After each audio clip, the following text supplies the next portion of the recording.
ஏங்க வேலைக்கு போனீங்களே அதுக்குள்ள வந்துட்டீங்களா? ஆமா, வந்ததும் வாங்க உட்காருங்க, டீ குடிங்க, காபி தண்ணி குடிங்கன்னு எதையாவது கொண்டு வந்து கொடுத்த பாரு. உன்னை கட்டிக்கிட்டு ஒன்றும் இல்லை. வந்தா வந்துட்டீங்களான்னு கேட்ப, போனா போயிட்டீங்களான்னு கேட்ப. என்னத்த சொல்ல. ம், என்ன சொன்னீங்க? அட நீ வேற, நான் சொன்னதெல்லாம் உண்மைன்னு நம்பிட்ட போல. நான் சும்மா விளையாண்டேன். நான் வரும்போது நம்ம தோட்டத்துல நிறைய பட்டாம்பூச்சி பார்த்தேன். இந்த பட்டாம்பூச்சி எல்லாம் பஸ்ல ஏறுறதில்ல. ஏன் சொல்லு? அதானே பார்த்தேன். சும்மா சொன்னீங்களா? இருக்கட்டும் இருக்கட்டும்.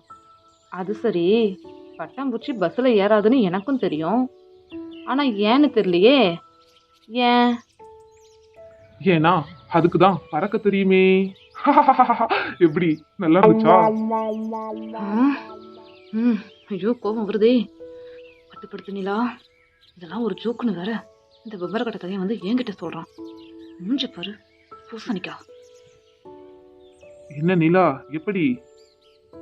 ம், என்னத்த சொல்ல. என் புருஷர் நீங்க சொன்னா சரியாதாங்க இருக்கும். அதானே பார்த்தேன், நான் சொன்னா சரியாதான் இருக்கும். சரி, ஸ்மார்ட் போன் வாங்கணும்னு சொன்னியே, வாங்குனியா? மாட்டுனட என் மெம்பர் கட்ட மண்டையா என்னையா விருப்பத்துற? தோ வர. ஏனுங்க என்ன கேட்டீங்க? வர வர உனக்கு காது செவிடா போயிடுது நிலா. ஸ்மார்ட் போன் வாங்கலையா அப்படின்னு கேட்டேன். நான் போனை பார்த்தாலே அது ஸ்மார்ட்டா மாறிடுங்க.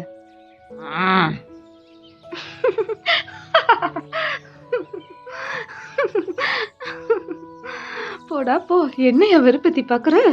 பட்டாம்பூச்சி பஸ்ல ஏறலனா பறக்குதாம்ல. உங்ககிட்ட நான் கேட்டேனா? கொசுவர்த்தி தலையா.